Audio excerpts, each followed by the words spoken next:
Olá, pessoal! Hoje a gente vai fazer a live 7, a história do atual técnico da seleção brasileira de sumô, Flávio Toro Kozahira. E vai ser muito legal essa história, viu, pessoal? Porque o Flávio, ele é técnico, mas já foi atleta, ele tem histórias da primeira regional, e agora também na equipe norte, né? Ele também é coach, além de ser técnico, né? Então vai falar um pouquinho disso pra gente. Vai falar também dos tempos de pandemia, quais foram as atualidades, o que ele vai fazer, né, nessa época de pandemia. Também um pouquinho da parte de trabalho dele, ele é técnico na informática, né? Então tem várias coisas que ele criou com o Wellington, um site da CBS, tem página de vídeos do YouTube. Então tem muita coisa que ele vai contar hoje em detalhes pra gente. Deixa eu falar um oi pros meus amigos aqui. Aí, o Flávio já chegou, que bom, obrigada, Flávio. Toro, né? Torinho, eu sempre chamo ele de Toro. Sumo Rio, tá? Quem entrou também. Adriane e Tiro Sugano, sejam bem-vindos, né? Então, vamos retomar um pouquinho a introdução aqui dessa live, né? E das outras. A Vivi, minha amiga, oi, tudo bem, pessoal? Então, a ideia é que a gente conte a história viva do sumô, né? Porque tempo de pandemia a gente vê tanta live legal, né? Cada um fala sobre um tema interessante. E hoje, assim, a minha ideia é contar um pouco da história do sumô, porque a gente tem muito pouco referencial teórico, né, nessa parte, né, além do que eu dou aula.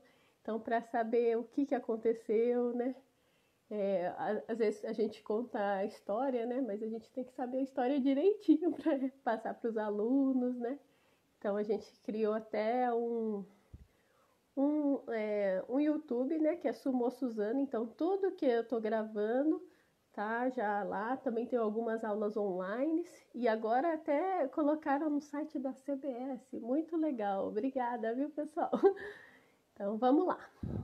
Só antes de começar a chamar o meu convidado, eu vou só avisar que semana que vem vai ter uma história muito legal. Vai ser com a atleta Ana Cláudia Gomes, da equipe norte, e ela vai falar como que o esporte, o sumô, ajudou ela a vencer depressão. Ela fez também sumô para cegos, que foi uma novidade. Ela trabalha hoje como sensei da equipe de salto de judô, mas também trouxe vários atletas que estão se destacando hoje em dia no esporte. Então não percam. Semana que vem vai ser segunda-feira, às 9 horas também. Antes, deixa eu perguntar, né? Vocês estão me escutando bem hoje? Semana passada eu tive que cortar a introdução porque eu estava falando e ninguém estava me escutando. Então, se alguém tiver com problemas de áudio, de internet, me avisem. Falando isso, eu esqueci de desligar meu Wi-Fi. Deixa eu ver se o quadro... Pronto. Tá tudo bem aí? Ó, chegou Tadashi, Wellington, RM Decoração, quem mais? O Yoshi. Então vamos lá, vamos convidar então agora o Flávio Toro Kozahira. Ele é técnico atual da seleção brasileira de sumô.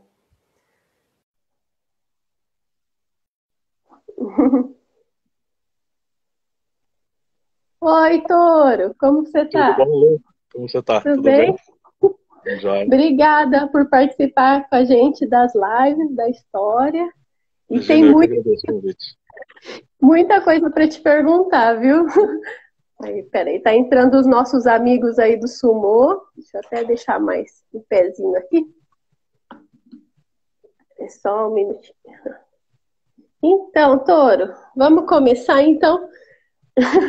Só para a gente começar, antes um pouquinho da sua história, eu queria que você contasse para a gente um pouco da história da Regional da Paulista, que é específico Marília, né? Porque eu sei que foi de lá que você começou, né? Sua família é de lá é muito importante, então conta um pouquinho da sua família pra gente, da sua história. Na verdade, meu pai, né, que era professor de judô e sumô em Marília, ele veio, ele começou em Itapetininga, tá? Então, Ah, sempre que Sensei Terazawa de Capão Bonito, por exemplo, ele casou no mesmo dia do meu pai. Então ele sempre conta essa história de que eles casaram no mesmo dia, sabe? E meu pai, ele começou o Sensei Sakashita de Itapetininga, foi um dos primeiros alunos do meu pai. Tá? Então, assim, por nossa! isso que exato, por isso que existe esse respeito grande, né, do Sensei Sakashita com meu pai, porque ele foi o primeiro aluno do meu pai, em Itapetininga. Aí meu pai, por causa de trabalho, mudou para Marília. Isso foi em 81, eu tinha 5 anos de idade. Não foi em 80, eu tinha 4. Hum, E aí ele foi para Marília, né? Um professor de judô que dava aula em Marília convidou meu pai para ser professor de judô lá. Aí ele mudou para Marília.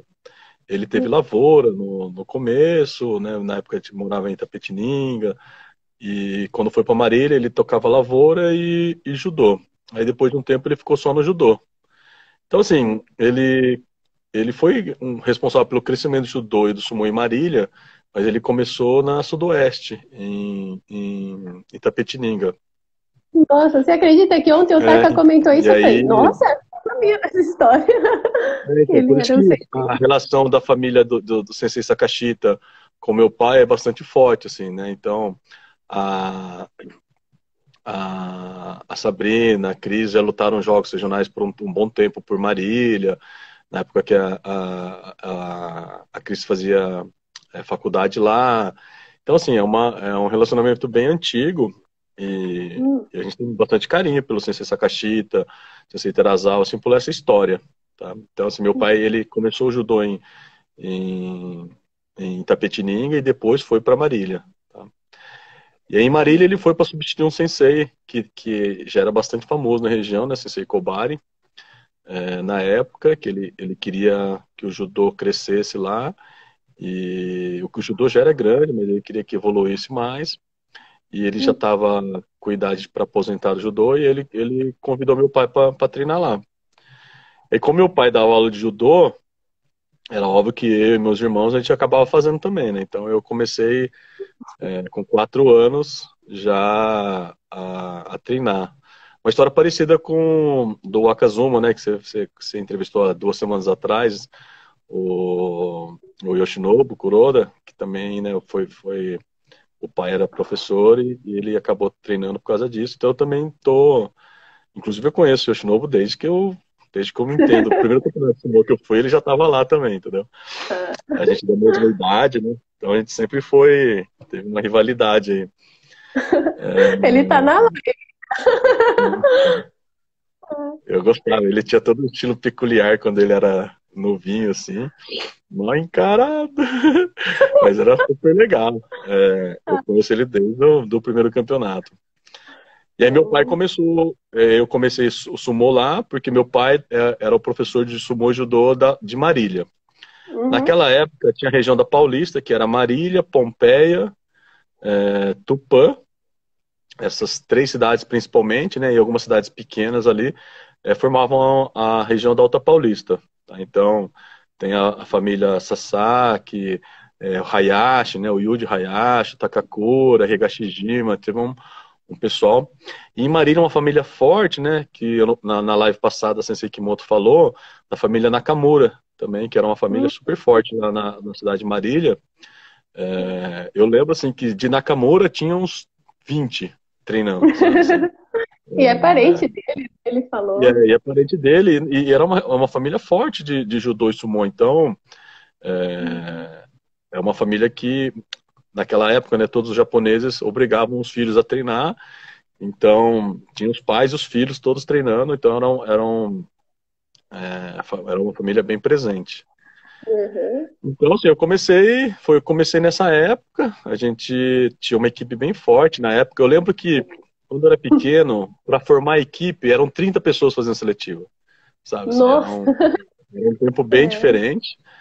Era na média de uns Uhum. 30 aí para fazer seletiva para conseguir entrar na equipe, né? Então, Um tempo bem diferente de hoje, até eu sinto assim, saudade da época, não era melhor ou pior, mas porque tinha bastante gente mesmo, né? A gente vê naquela época as equipes, por exemplo, a equipe adulto eram de 9 atletas, né? Hoje a gente sofre para 5, né? Então, assim, eram outros tempos mesmo, e dá saudade pela quantidade de pessoas, né? Você vê, a gente Sim, já é pouco, hoje faz bastante amigo. Imagina se fosse como bastante, antigamente, né? né? Daria para fazer bem mais. Eu entrei no Sumo em 2000 e eu lembro que o primeiro brasileiro que eu participei foi em Tupã. E a equipe paulista e sudoeste era muita gritaria, assim, eram as equipes mais fortes do momento, né? Então era uma rivalidade muito grande ali, né? Era muita gente.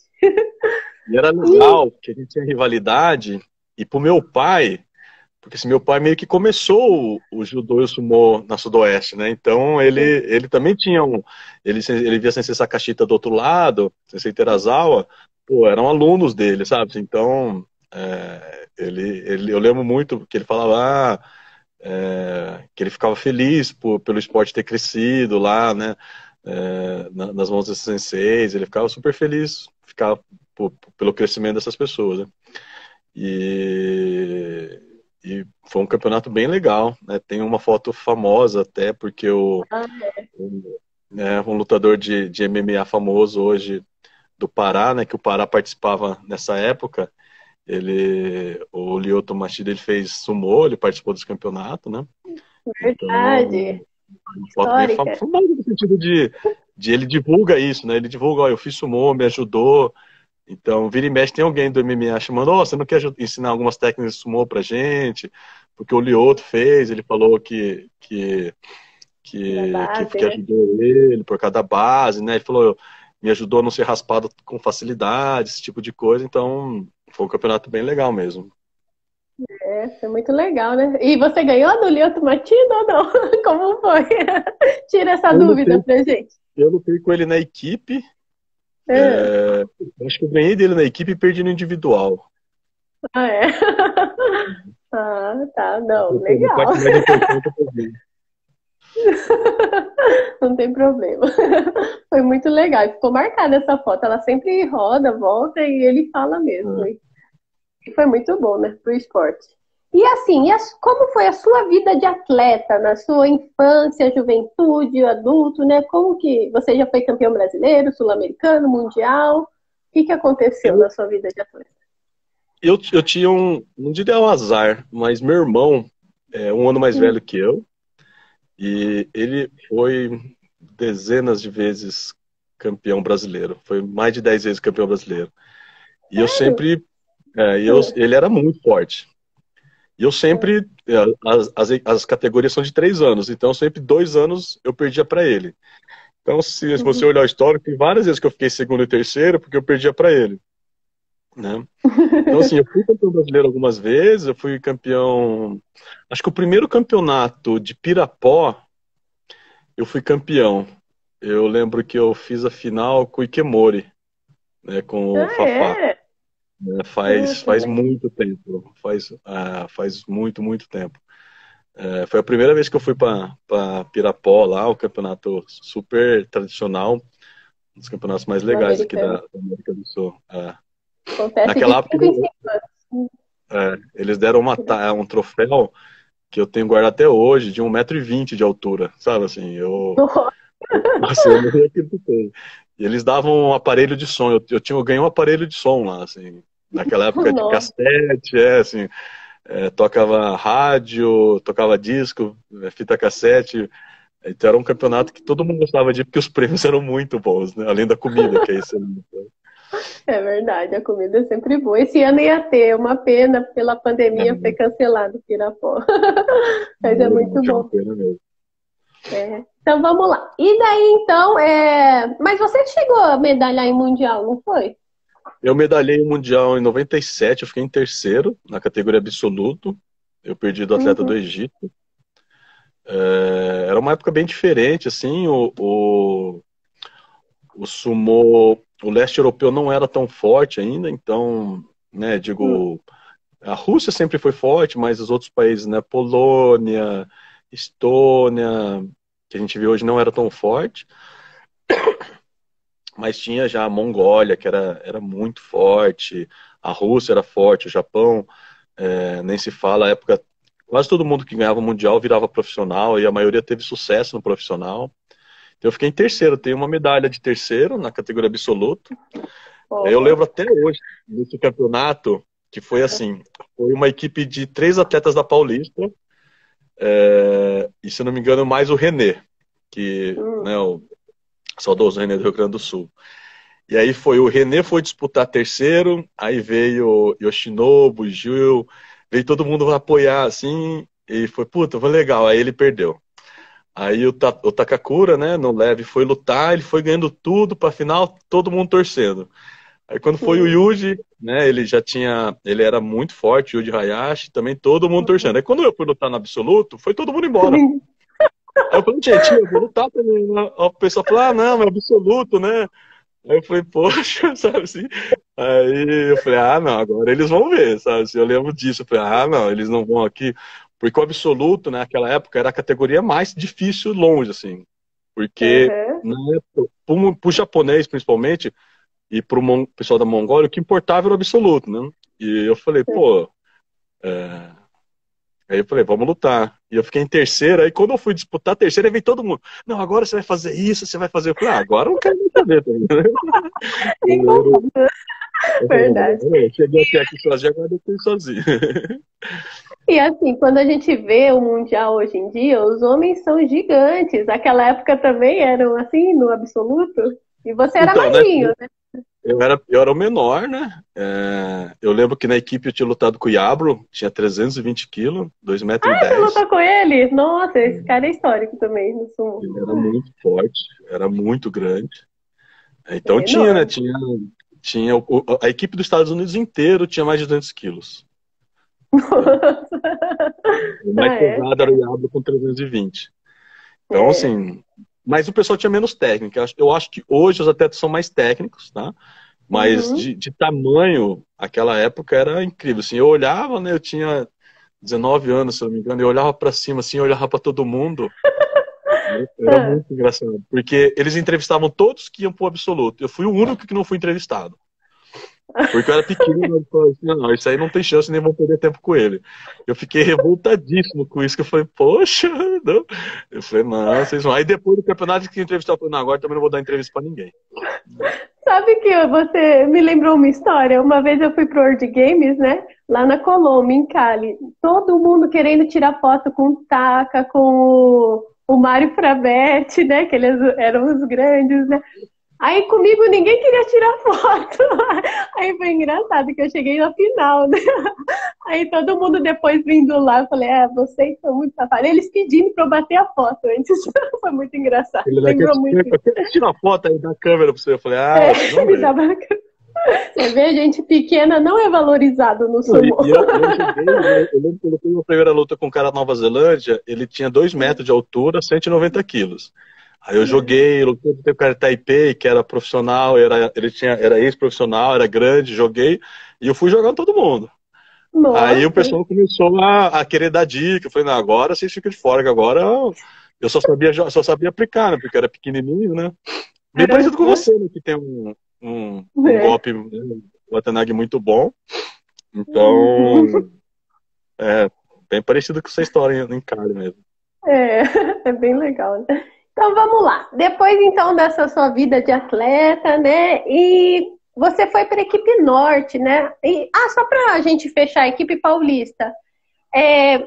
Acabou a equipe paulista, é uma tristeza, né? Mas tipo, a gente até faz uma força para que eles voltem, né? Você acha que...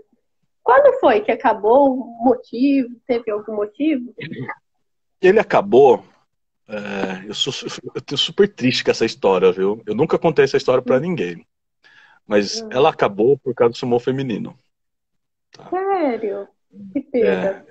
Super triste isso. Não queriam que as meninas entrassem, mas as meninas da Paulista eram muito fortes. Exato. Então lá tinha a Miki, né, a esposa do Yuji, teve a Vanessa, né, que era uma adversária forte sua, né?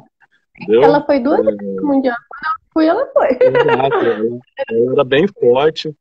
Mas no geral, A Nayara gente não conseguia Kuzuha. apoio. A Nayara também, né? É o Nayara. pessoal do judô, porque o sumô na Paulista sempre foi baseado no judô, né? Então eram atletas que eram bons no judô que também faziam sumô. Uhum. E aí, como naquela época ainda tinha ainda tem hoje, né, um machismo muito grande, a gente teve dificuldade em conseguir apoio, sendo que também ia ter um feminino, entendeu? E aí meu pai desanimou também com isso, aí ele parou com o judô, com o sumô em Marília, né, ficou só com o judô. E nessa época, a academia de judô do meu pai tinha 200 atletas de judô. Então imagina, 200 atletas de sumô também, porque todos eram obrigados a fazer sumô.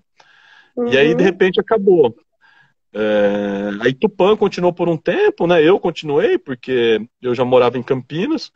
Em Tupã, o Yuji, o Takakura continuou. Então teve um pessoal pequeno que continuou, a gente conseguia juntar 8, 9 pessoas para lutar, mas aí o pessoal foi envelhecendo e a gente não teve uma renovação. Hoje o Moisés, ele está tentando animar o pessoal a voltar, né, Uhum. a participar. Então a gente está vendo como que faz para ver se a gente consegue montar uma equipe lá, né, como a Noroeste voltou no passado, sabe? Sim, sim. Ah, que pena, né? É Pena uma saber pena que é mesmo. pelo feminino. Pois é, Mas, na época eu não entendia muito isso, sabe? Assim, uhum. é, Não, mas tranquilo, né? Então vamos lá, continuando. Daí você foi para a equipe norte. Como que foi essa mudança na sua vida, né? Eu sei que hoje você é um dos técnicos lá, puxa treino, como que é? Como que é a eu fui, relação? eu fui para, então, o Sumo na Paulista já estava acabando, né? E aí eu passei na faculdade aqui em Campinas. Então eu me mudei aqui, vim fazer Unicamp. Em Campinas não tinha Sumo, mas tinha Atibaia e tinha em Salto. Salto. Eu, na época, na verdade, eu não treinava, né? Mas eu era muito amigo do Sensei Nekozuka, o filho dele, lutei várias vezes. E eles convidaram para eu treinar aqui. Então, eu comecei a treinar em Salto e tinha um pessoal bom em Salto, né? O Sérgio, eu lembro que o Sérgio era muito forte. Então, eu comecei a treinar em Salto. Sensei Os senseis me adotaram, vamos assim dizer. Comecei a puxar treino também. E Uhum, tô lá, tô aqui na Norte já há não sei quantos anos, você deve fazer uns 15 anos já. uhum. E legal, a gente no passado fez 2 medalhas no Mundial, né? Já, Os irmãos do João e o Pedro, foi bem legal. muito forte, né? Mas é uma equipe forte de salto também. Muita gente saiu de lá, né? Vocês foram campeões brasileiros, não foi ano passado, retrasado, uma coisa assim. Teve um ano que a gente foi também por equipes, né? Por equipe, isso é bem difícil. Então vamos lá. E agora sim a parte de técnico, né? Quantas vezes agora você já foi técnico da seleção brasileira? Qual é a dificuldade em ser técnico e quais foram suas glórias nos últimos campeonatos? Da seleção brasileira, eu acho que Hum, foram 3 ou 4 vezes, tá? uhum. Eu tô adorando ser técnico, tá? Assim, Melhor que eu acho atleta? é super legal ser técnico. Eu digo por quê? Porque como atleta você só tem como ter glória, vamos assim dizer, uma vez, né? Que é ou você ganha ou você perde, né? Como técnico, você tem vários atletas onde você pode ter sucesso, vamos dizer, Verdade. várias vezes através do atleta. Verdade. Então, pega o ano passado, né? Pô, Letícia, o Rui, o Pedro, o João, o, o irmão da Camila, também foi Guilherme. o Guilherme. Então, assim, tem pô, várias lutas que a Fernanda bateu na trave, várias lutas que deixa a gente super feliz várias vezes, ao invés de uma vez só como atleta. Então, eu tô gostando, eu estudo bastante, né, esporte, então eu tento trazer várias coisas de outros esportes pro sumô, eu fiz vários cursos, eu tenho feito ainda alguns cursos para trabalhar a parte física. Eu tenho uma teoria que a gente treina muito sumô japonês, né? O que é importantíssimo, mas acho que a gente deveria investir também treino em outras coisas, em outras modalidades. Acho que o wrestling ajudaria bastante os nossos atletas no sumô. Eu não tenho dúvida disso. Eu acho. Então, eu tenho estudado bastante técnicas, um aperfeiçoamento, uma mistura de modalidades para fazer com que o atleta o nível do sumô no Brasil melhore. Então, Uhum. a maior dificuldade, você perguntou, é a parte financeira, né? Todo ano, acho que você mesmo, acho que eu conversei uma vez com você, você falou, nossa, eu não aguento mais vender rifa. Essa é a dificuldade do sumô no Brasil, né? Então, em É. geral, as regiões todo mundo ajuda, né? São dezenas de rifas sendo vendidas, cada regional fazendo rifa, tendo campeonato, trabalhando no Baiten, né, no bar para arrecadar. Essa é a maior dificuldade. Mas, por outro lado, eu acho que isso também ajuda a equipe a se unir, eu acho que ajuda as pessoas a darem valor. Uhum. Então, acho que a maior dificuldade é a parte financeira, né? É, né? E é sempre tão legal, né? Viajar em equipe. É muito Ah, legal, eu adoro isso. não é? E estão falando que você sempre dá chocolate para os atletas. Eu não Essa lembro disso, cara. essa é uma mania que eu tenho, eu adquiri, eu ajudo outros esportes também, né? Em alguns esportes a gente tem projetos sociais. Em alguns esportes eu levo eles para comer depois do campeonato. Eu lembro quando eu era pequeno, a coisa mais legal para mim era comer, sabe? Dos treinos também.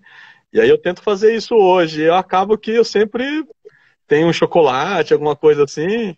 E no Mundial de Osaka ano passado, por exemplo, eu levei bastante para eu lembro, acho que eu levei umas 30 caixas de bis mesmo, o pessoal comer. Então, assim, ultimamente eu tenho preparado isso para o conforto, assim, um carinho aí para os atletas. Não é uma troca, não, né? Você ganha um bis. Ah, que bom. Os atletas aqui estão escrevendo que estão gostando, viu? E Ah, tem que bom. alguns até que se animaram a ir para o Mundial agora. Então vamos lá. Outra coisa, agora, houve esse ano, nossa, por sorte, deu tudo certinho, um campeonato que foi o Hakuho Cup.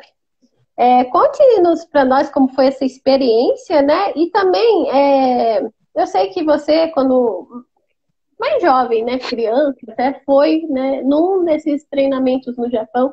Conta pra gente como que foi na sua época e como que foi agora esse Hakuho Cup. Na minha época, a cada regional escolhia um atleta para ir treinar, participar de competições no Japão. E eu lembro que na época que eu fui com o Taka, inclusive, a gente Tá, teve já uma tem equipe. memórias dessa viagem, hein? A Não sou gente, muito boa. a gente fez uma viagem fantástica. Foi a viagem que mudou minha vida, foi essa daí, tá? Ah, é? Porque nessa época eu já tinha sido campeão brasileiro de judô. Eu já tinha É. viajado bastante, eu já tinha ido para um Pan-Americano em Quito, eu já tinha sido campeão brasileiro de sumô. Então eu já tinha vários títulos, né? Então eu realmente achava que eu era bom, assim, sabe? Eu falava, pô, eu mando bem nesse negócio. E aí eu fui para o Japão e eu apanhei de todo mundo, sabe? Toda academia que a gente ia, eu só apanhava. Eu falava, meu, como assim, né? Eu pensava, poxa, no Brasil eu ganhava tanto, né? Eu ganhei sul-americano, eu chego aqui, eu não ganho de ninguém, sabe? Assim. E aí foi uma coisa que me mudou, assim, e o rigor do treino, né? Eu vi o pessoal treinando num nível assim que eu falava, meu Deus, pra que tudo isso, sabe? Então, é Você verdade, ficou mais mudou, cara. humilde.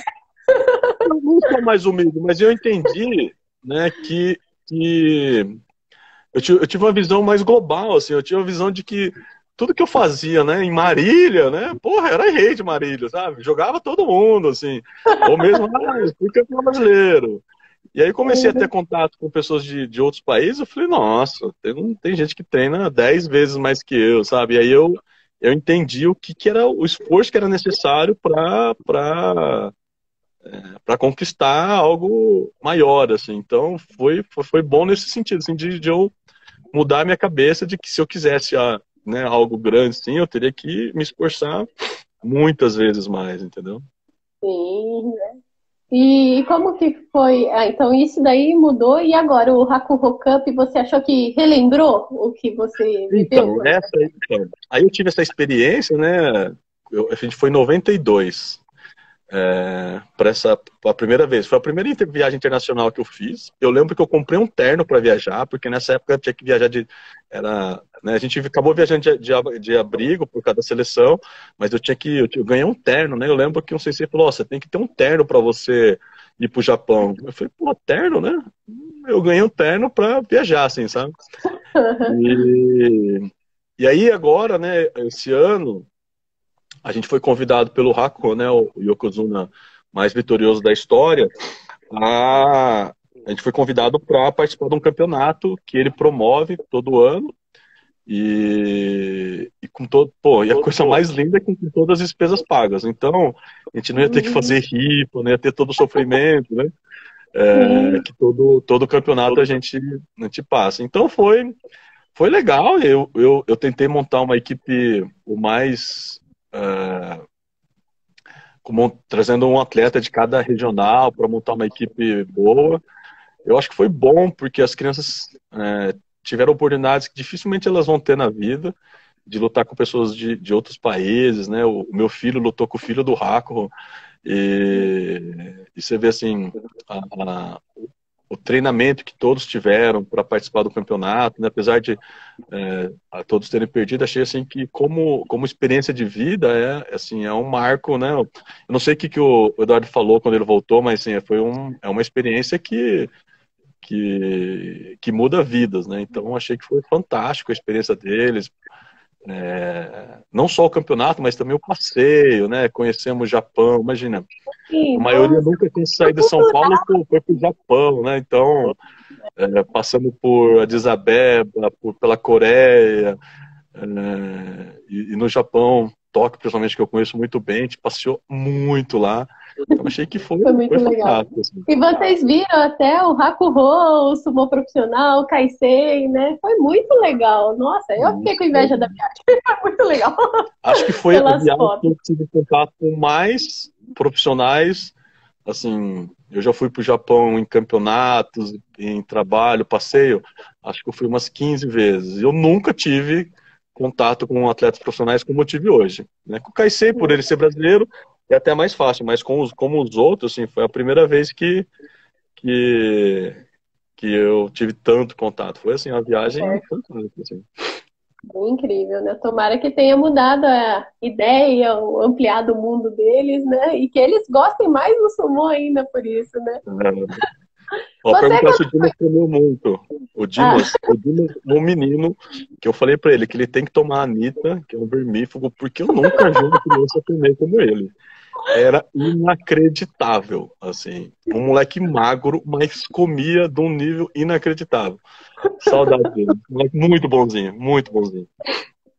foi muito legal mesmo, né? Quantos anos você tinha quando você foi? Só pra fechar esse tema.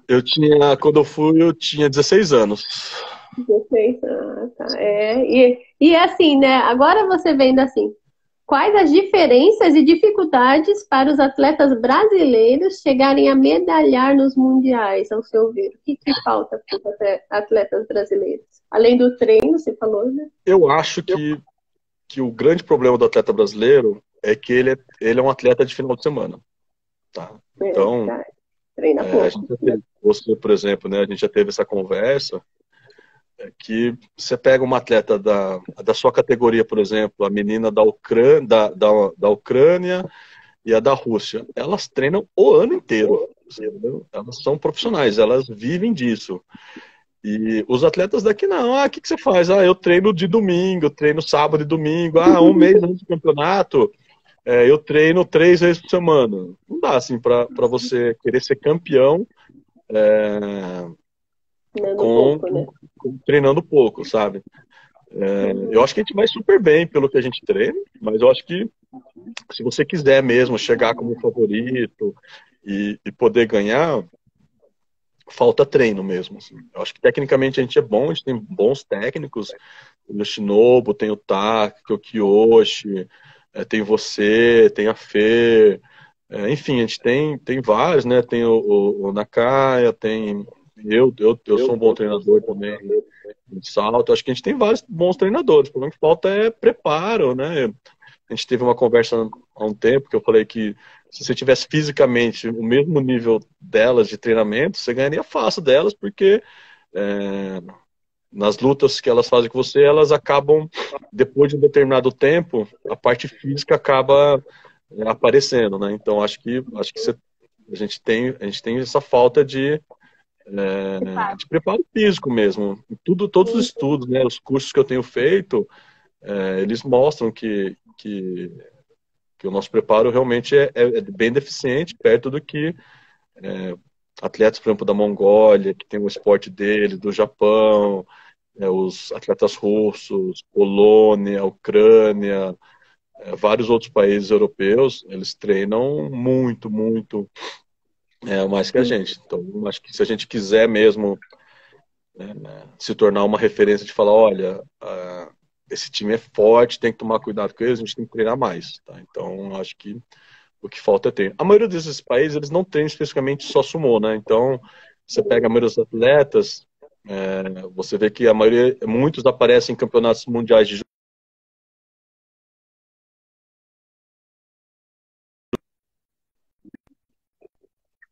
outros esportes, entendeu? Verdade. Não, legal. E assim, como coach, né? Você fez curso de coach e tal, né? Você acredita que na pré-competição o trabalho mental é mais importante? Como que você coloca esse trabalho Eu acho que numa... sim, eu acho que faz toda a diferença. Tem uma Uhum, coisa que eu sou super. Por exemplo, eu tenho muita. Assim, um arrependimento, um desapontamento meu, por exemplo, na conversa que a gente teve com o Rui, né, de que o Rui ele não foi campeão mundial ano passado porque ele se contentou com o segundo lugar, entendeu? E é uma coisa que eu trabalho absurdamente com os atletas, é a mentalidade de que o que já foi, focar no que tem para vir. E eu não identifiquei isso nele, assim, de que ele estava satisfeito com o segundo lugar, sabe? Assim, então, eu acho que a parte mental, assim, é importantíssima. Né? Ainda mais no verdade. sumô, que você tem. As lutas duram 10 segundos. Você não você não tem momento para errar, sabe? Eu trabalho muito isso nos atletas, né? Principalmente os mais novos, eu trabalho bastante essa parte, tanto antes como durante o campeonato. Uhum. Nossa, é. Ah, fizeram uma pergunta agora há pouco para você.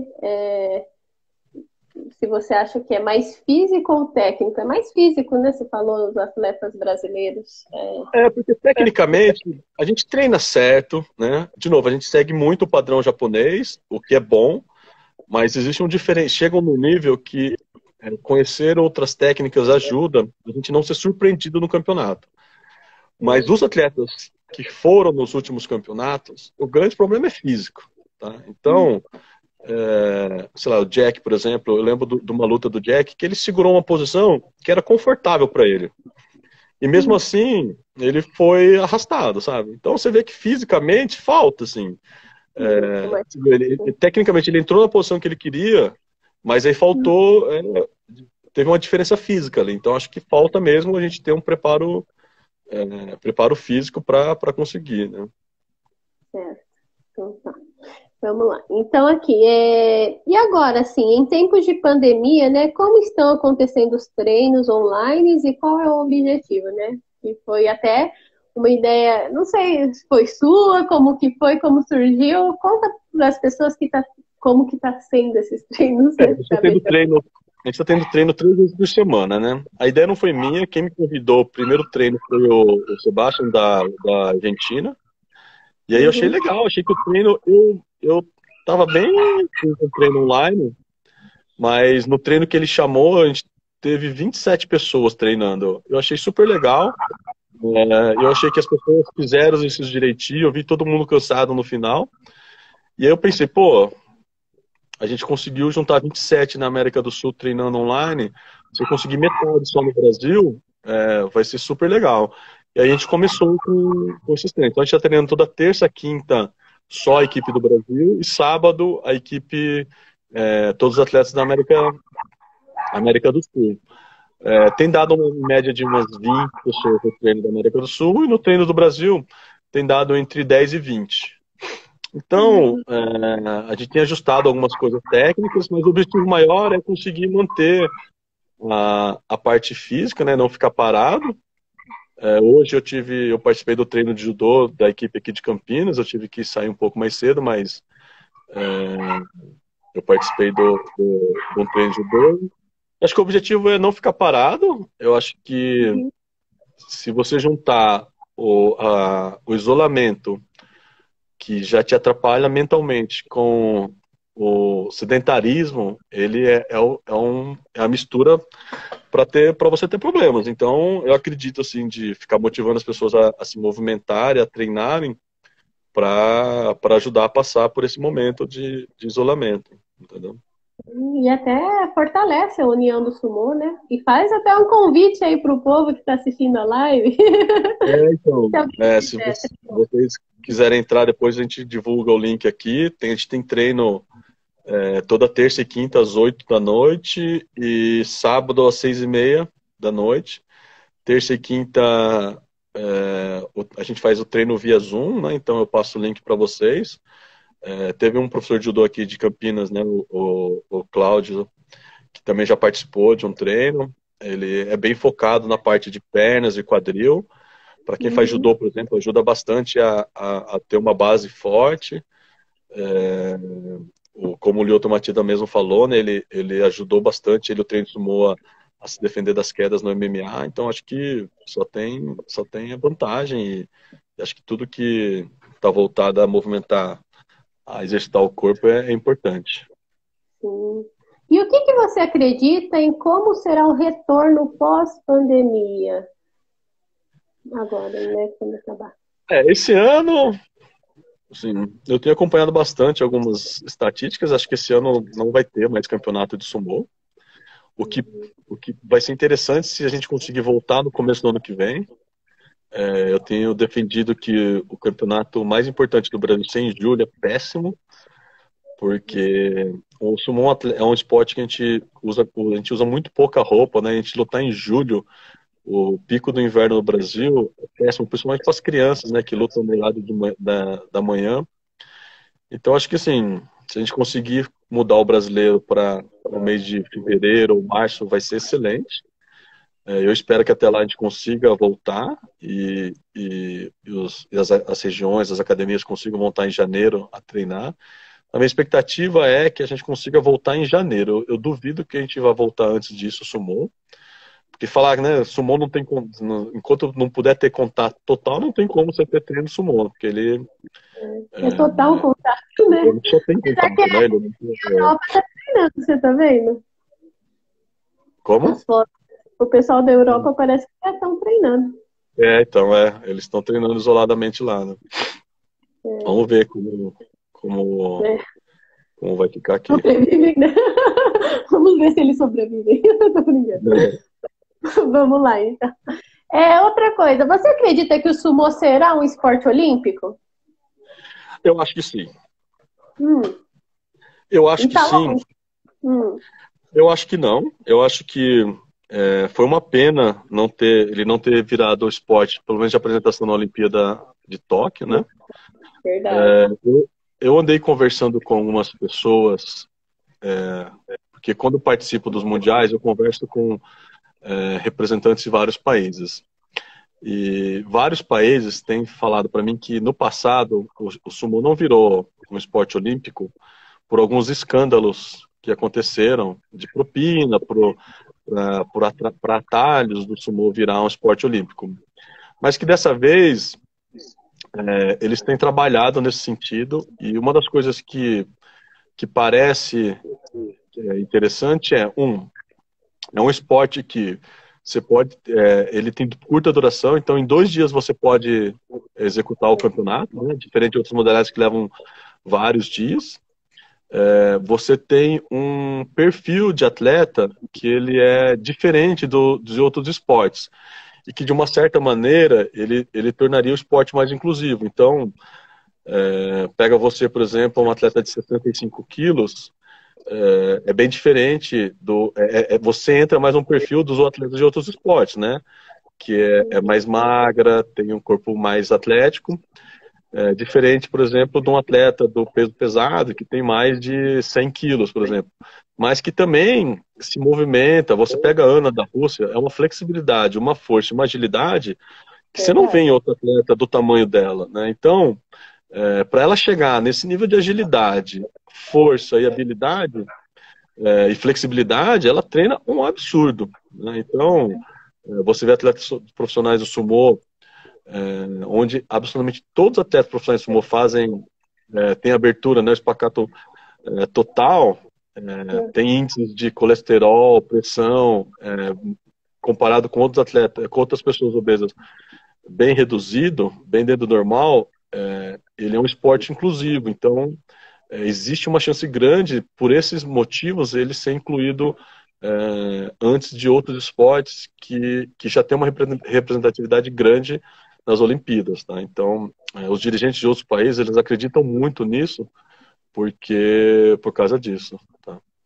E você acha, até veio uma pergunta do Sumo Rio, né? Que a COI vai mudar alguma regra se entrar para as Olimpíadas? O que a gente tem feito nas reuniões é aumentar a quantidade de categorias, tá? Hoje são Sim. 4, né? A gente acha que 6 é um número bom, tá? Então, Uhum. a ideia é aumentar o número de categorias. Então, assim, de mudança, o que eu acho que a gente deve ter um aumento de categorias para ter mais atletas de diversos tamanhos e perfis. Tá bom, vamos aí, né? Você acha que, assim, depois do. Agora vai ter as Olimpíadas no Japão, né? Na próxima, você acha que é possível? Porque depois disso que o Vamos, Japão pode escolher, né? Três esportes. na verdade, vai depender agora. Eu não sei como que vai estar, né? Tem o World Games, o Sumo, ele vai estar Sim, lá, né? Vai estar novamente.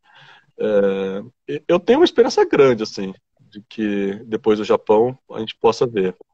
É bom porque aí a gente vai ter mais divulgação do esporte, né? Mais atletas, enfim, vai ser bem mais legal. Em compensação, vai ser bem mais difícil conseguir títulos, conseguir participar de um campeonato, entendeu?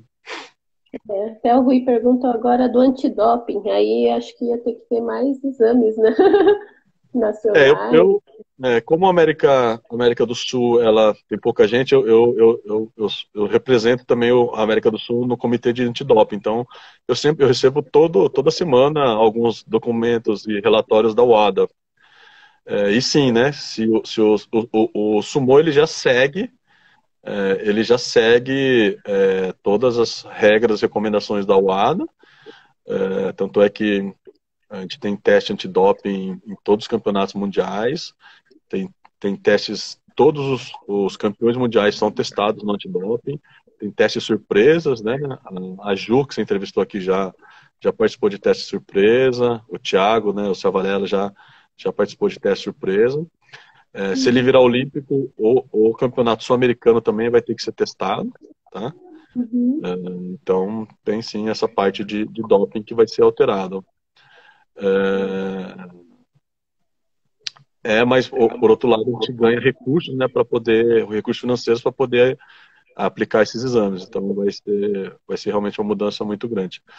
Na Europa, já tem muitos campeonatos que tem teste de doping para os medalhistas. Então, eu acho que se virar olímpico, a gente deve seguir o mesmo caminho. Verdade. Então agora vamos falar um pouquinho da sua formação. Sua formação é em TI? Você trabalha com TI, né? Engenharia de computação. É engenheiro de computação. Então tá. Então, outra novidade que aconteceu na CBS e foi muito útil, né? Foi o site da CBS, né? Que você e o Wellington começaram fazem uns 2 anos, né? Mas como que está sendo esse site, né? Ele é muito visualizado, né?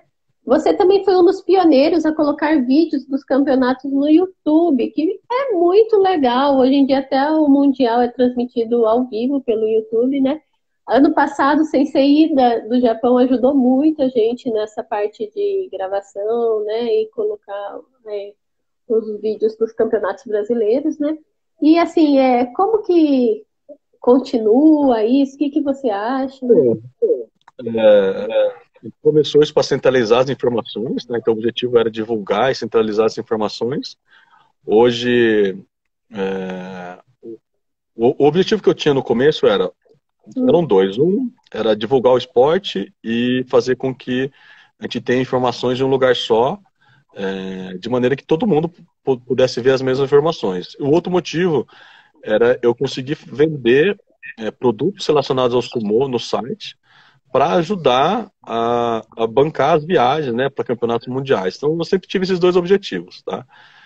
Então, você pode ver que nos campeonatos a gente tem tentado fazer camisetas para cada campeonato, coisas desse tipo, para ajudar a arrecadar dinheiro para os atletas que têm maior dificuldade para viajar, que eles consigam, que a gente consiga ajudá-los, tá? Então, no Hakuho Cup a gente já levou alguns brindes para algumas delegações, eu fiz alguns broches, algumas coisas e entreguei para outros atletas lá. O objetivo, né, e isso também ajuda a divulgar o esporte, tá? Então, o objetivo é isso, né, centralizar e poder divulgar o esporte. Eu acho que nos campeonatos, para o brasileiro desse ano, eu já tinha planejado fazer a transmissão ao vivo, né, para o pessoal de outros países eles poderem acompanhar, e a gente juntar. Outra coisa que eu tenho trabalhado agora é para converter todas as fitas cassetes que a gente tem nos campeonatos desde 82 até 96 dos campeonatos que a gente tem fita cassete em transformar eles em mídia digital para poder publicar e para as pessoas verem como eu sumou no Brasil no passado, tem um arquivo histórico, né? Então esse é o objetivo. Muito legal. Fala o site para o pessoal acessar. Brasilsumô.com.br. Muito legal. Então, pessoal, informações diversas. Hoje até o Wellington até me escreveu, colocou as nossas lives dentro do site da CBS. Muito obrigada. Adorei. Nossa, acho o seu trabalho excelente, é muito bom para te ajudar a divulgar o esporte e para a gente, tudo que for nesse sentido, a gente vai apoiar e divulgar e fazer todo o trabalho que for possível. Sim, a gente tem que valorizar os nossos atletas, o nosso país, o nosso esporte, né? Uhum. E eu acho que essa é que é a ideia da live mesmo, né? Mostrar um pouquinho tudo isso que é o sumo brasileiro, não é só o esporte, né? E como que é as relações entre todos, né? Então vamos lá. O que pode melhorar na CBS na parte de divulgação com as tecnologias? O que você acha que ainda dá para melhorar? Acho que tem bastante coisa, acho que a gente é bem fraca nisso ainda.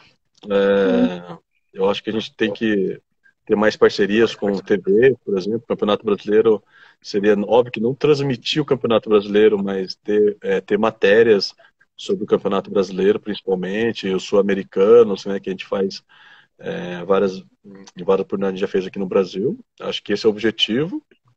Acho que a gente está trabalhando nisso. O Wellington ajuda um absurdo nisso. Então, eu acho que a gente está no caminho certo. Considerando que nem eu nem ele trabalhamos com publicidade, marketing, nada, acho que a gente tem feito um bom trabalho aí. Você, o Rui, tem ajudado bastante também. O Rui com os lives de esporte dele. Sim, muito legal. Acho que quanto mais tiver, melhor ainda, né? E uma coisa assim, você acha que mudou a visão das pessoas quanto ao sumo, quanto a preconceito do esporte? Eu acho que tem melhorado, viu? Eu acho que o mundo tem evoluído em todos os sentidos nisso. Eu acho que ele tem melhorado, né? Eu acho que sim, principalmente nas capitais, tem sido bem melhor essa aceitação. Acho que melhorou. Se você considerar de 10 anos para cá, acho que melhorou bastante. E as pessoas têm sido, elas têm visto mais se tem benefício, por que não fazer, né? Então, atletas de outros esportes, eles têm falado, eu vou ter benefício com isso, então eu vou fazer. Então, eu acho isso legal. Eu acho que tem mudado, sim. Mas, assim, acabar o preconceito eu acho difícil. Acho que a gente está aprendendo a viver com isso, então Uhum. acho que tá no bom caminho. Ainda é uma transformação cultural, né? Então vamos lá. E assim, um pouquinho da sua família agora, seus filhos, agora eles estão começando a lutar, né? Quais são as suas perspectivas deles no sumô, né? Sua esposa também, ela prova o sumô? Como que é a relação em casa? O sumô, ele deu muita coisa para mim na vida, assim. Eu conheci países que eu jamais iria cidades que eu jamais iria se dependesse só de mim. Uhum. Então, a minha esposa vê isso e acha que é uma oportunidade excelente para as crianças também terem, né? Então, ó, você já viajou bastante. Viajar como atleta e viajar como turista é totalmente diferente. Não é verdade, Lu? Ah, Imagina a gente na Polônia como atleta, é. em Kaohsiung, por exemplo, lembra como atleta? A diferença que é Uhum. viajar como atleta e viajar como turista. Então, eu quero que meus filhos tenham essa experiência, né? Então, hoje, eles sabem que eles podem escolher o esporte que eles quiserem praticar, desde que façam judô e sumô. Então, eu quero fazer futebol. Ótimo, você faz judô, sumô e futebol, tá? Uhum. Eu sei que eu vou conseguir fazer isso até eles terem uns 14 anos, né? Depois que eles decidirem, tudo bem. Mas aí, pelo menos, a base, eu já passei para eles, sabe? Assim, eles sabem, eles vão saber cair, saber fazer cambalhota para poder cair, não se machucar. Eles já vão ter aprendido a fazer isso. Então, depois, o que eles decidirem fazer, tudo bem. Mas até lá, enquanto estiverem comigo, vão ser obrigados e vão fazer. Hoje, eles gostam dos campeonatos. Eles adoram ir nos campeonatos, eles fazem amigos. E campeonato de Sim. sumô é fantástico, porque tem comida pra caramba, né? Então o pessoal adora, e as crianças adoram isso, né? Os prêmios também Uhum. são bem legais. Então, assim, todos treinam. Se você vir nas lives, eles sempre estão treinando junto. Então, Sim. Agora eles eu vejo eles gostam. treinando, eles gostam. Que bom. Amei. Quero muito que minha filha participe também.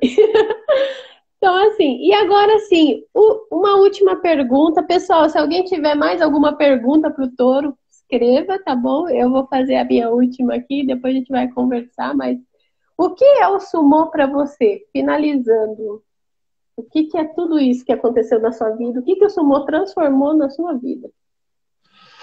Eu falei, né? Até essa primeira viagem em 92 pro Japão, eu era uma pessoa e essa viagem mudou a minha visão. E aí depois, né, você vê quantas vezes eu fui para o Japão, para China, Taiwan, Polônia, quase todos, vários países da América do Sul, Estados Unidos. Conhecer esse monte de país como atleta, sabe, assim, me fez ser uma pessoa muito melhor. Em que sentido, assim, de, pô, eu conheço pessoas de diversas nacionalidades, gostos, tipos. Eu lembro que desde as viagens que eu fiz, eu nunca mais reclamei de nenhum tipo de comida, sabe? Assim, por quê? Porque pô, se alguém come, alguém faz parte de alguma cultura e o respeito é a isso, sabe? Assim, então, Uhum. fez eu mudar muito minha cabeça, assim. Então, eu acho que eu não consigo pensar em mim sem sumô e judô na vida, sabe? Assim, mas são perfeitos? Não, óbvio que não, mas assim, o que isso trouxe de bom para mim assim, é inimaginável e eu sinto pelas pessoas que não têm um esporte na vida, sabe? Assim, eu falo, poxa, se Uhum. soubesse como é bom, É, como traz, né, coisas boas, amigos. Esses dias atrás um amigo me postou uma foto, falou, poxa, você lembra disso? Era uma foto, se não me engano, de uns 20 anos atrás. Eu falei, ó, tá vendo? Poxa, já se passaram 20 anos, mas pelo menos a amizade, sabe? A amizade é, que a luta fica. me proporcionou, né, é fantástico, assim, sabe? Toro, tá acabando a nossa live. Eu queria agradecer muito, muito fã de você, de tudo que você faz pelo Sumu. Temos 10 segundos. Queria Ah,